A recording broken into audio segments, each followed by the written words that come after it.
I welcome you to my channel. Subscribe and listen to my new stories every day. It's just past midnight and the house is quiet, save for the distant hum of the city. I'm sitting in my home office, the glow of the computer screen barely illuminating the darkened room. The digital clock on my desk flips to 12:07 a.m. when the shrill ring of the home phone cuts through the silence. I hesitate, not expecting any calls at this hour. The phone continues its relentless tone, urging me to answer. Hello.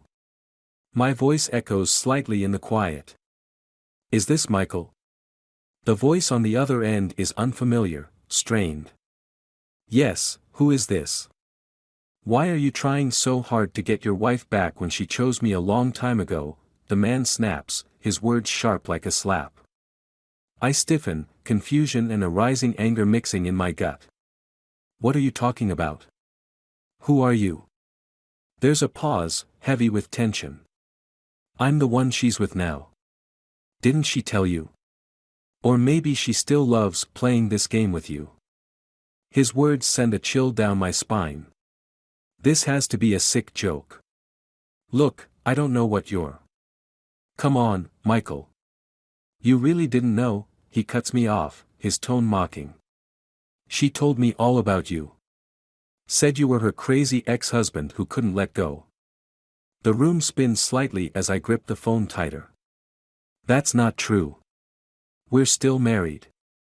We live together. You're mistaken. Laughter, cold and harsh, fills my ear. Oh, she's good. Really good. But you're out of the picture, man. She's been mine for months.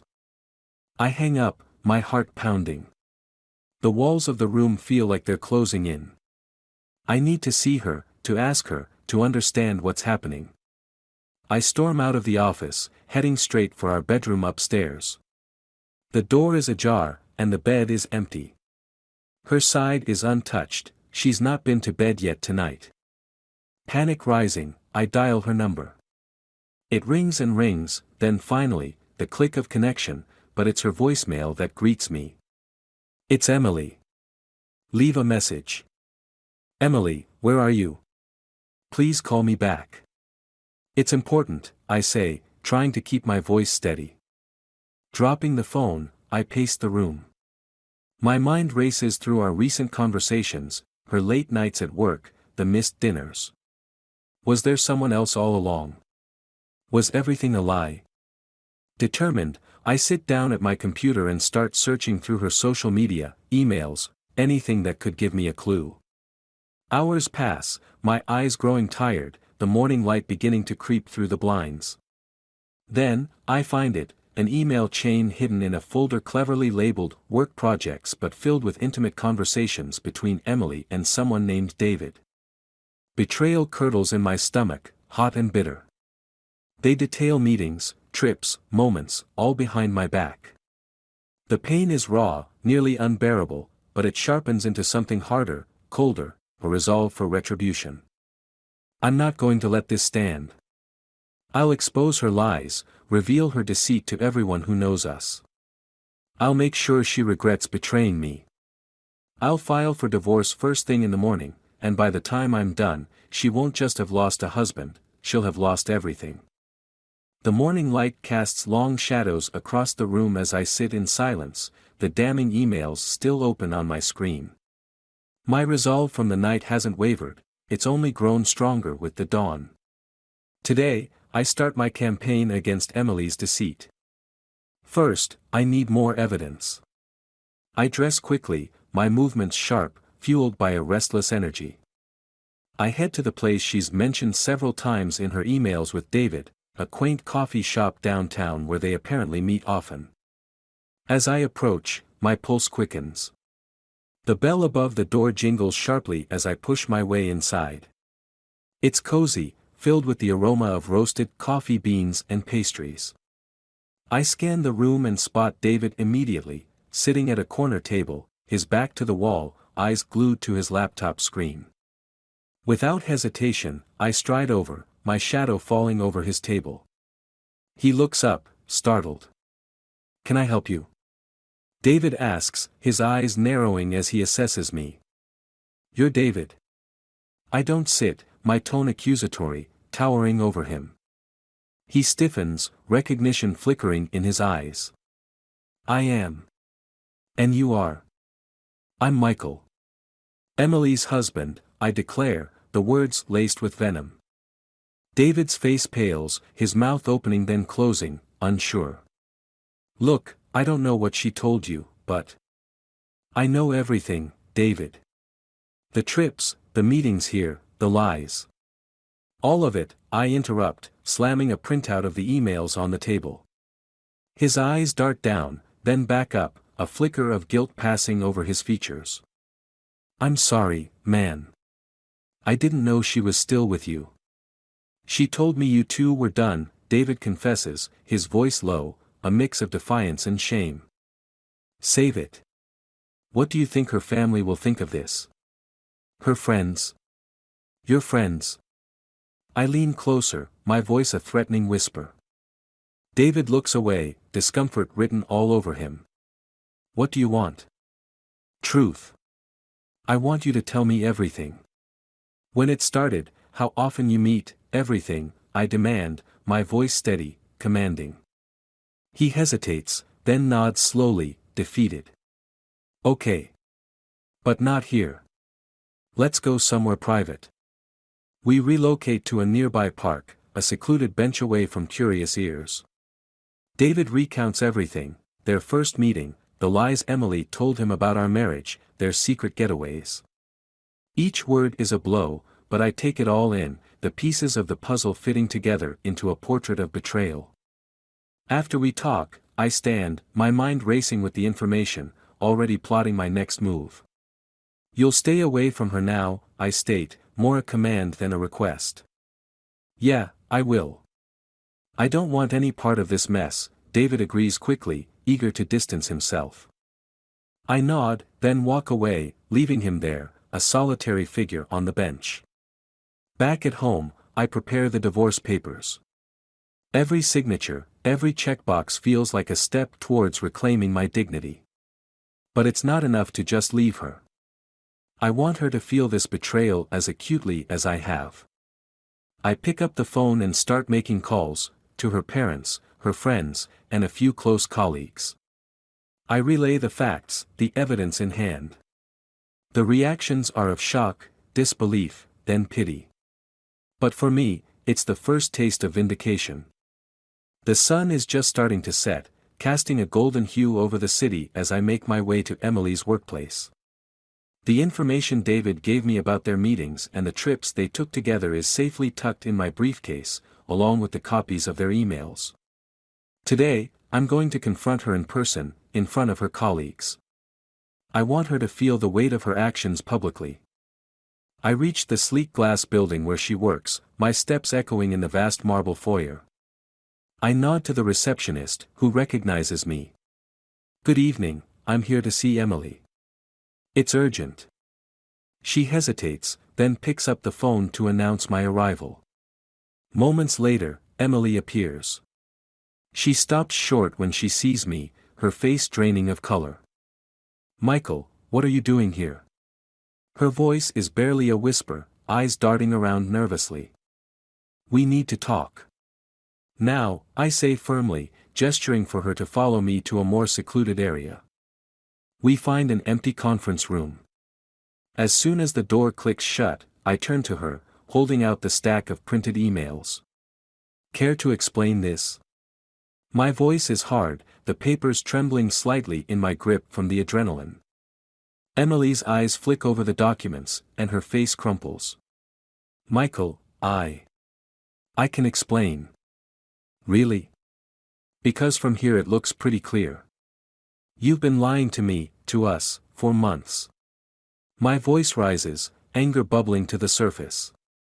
I was going to tell you, I just didn't know how to, she stammers, tears beginning to form in her eyes.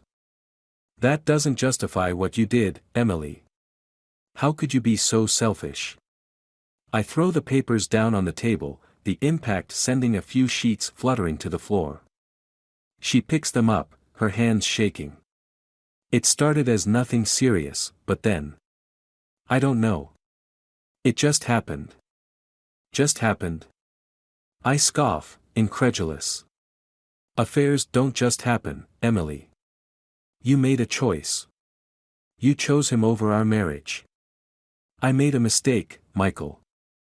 I'm sorry, I truly am, she pleads, stepping toward me, but I back away. Sorry doesn't cut it. My voice is low, dangerous. I want a divorce, Emily. And I want you out of my house by tomorrow. Her face falls, the finality of my words hitting her hard. Please, Michael, can we talk about this? Maybe go to counseling. No. It's too late for that. You should have thought of counseling before you betrayed me. I pick up the papers and stuff them back into my briefcase. Expect to hear from my lawyer. As I turn to leave, I add, oh, and Emily. I've told your parents. And your friends. And your colleagues will know soon enough. Everyone will know what you did. Her sobs follow me out of the room, but they do little to ease the tightness in my chest. This isn't just about revenge anymore, it's about reclaiming my self-respect. Outside, the cool evening air hits my face, a stark contrast to the heated confrontation. As I walk away from the building, I feel a mix of relief and sorrow. The chapter of our marriage is closing, marred by betrayal, but perhaps now, I can start to heal.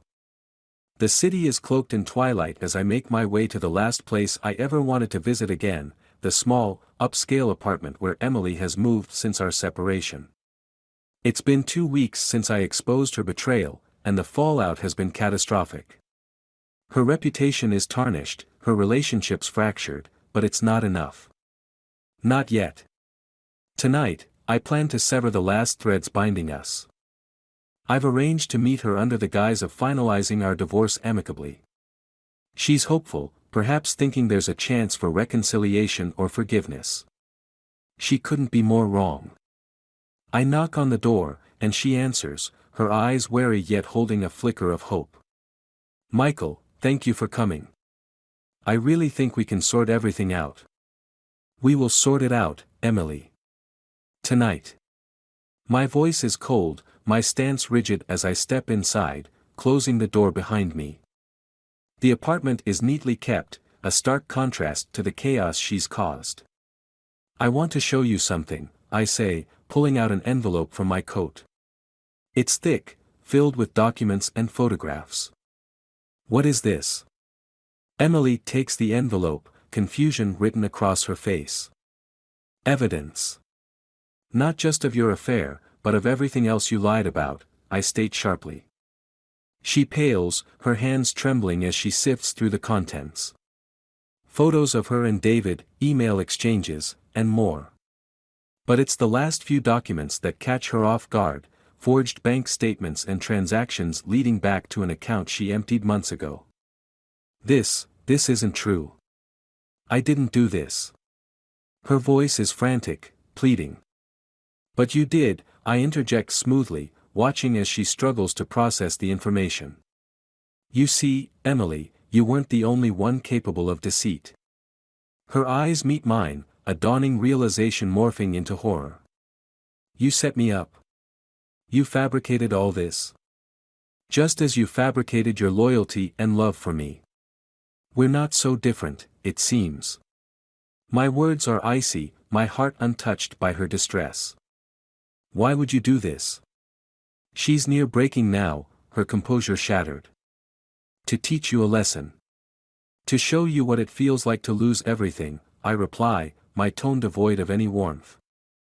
You're a monster, Michael. You think this will make you feel better? Ruining my life completely. Her voice breaks, a mix of anger and despair. It might not make me feel better, but it ensures you won't hurt anyone else the way you hurt me, I say, stepping closer, my gaze unyielding. We're done here, Emily. Our lawyers will handle the rest. Goodbye. I turn to leave, her sobs filling the room, a bitter reminder of the love that once lived there. As I close the door behind me, the weight of my actions settles in. There's no satisfaction in revenge, not truly. What I've done tonight doesn't mend my broken heart or erase the betrayal. But it closes the chapter on us, on a marriage poisoned by deceit. The story ends with Michael walking away from the wreckage he's created, the city lights blurring into the night around him. He's free from the ties that bound him to Emily, but the scars of their shared duplicity will linger.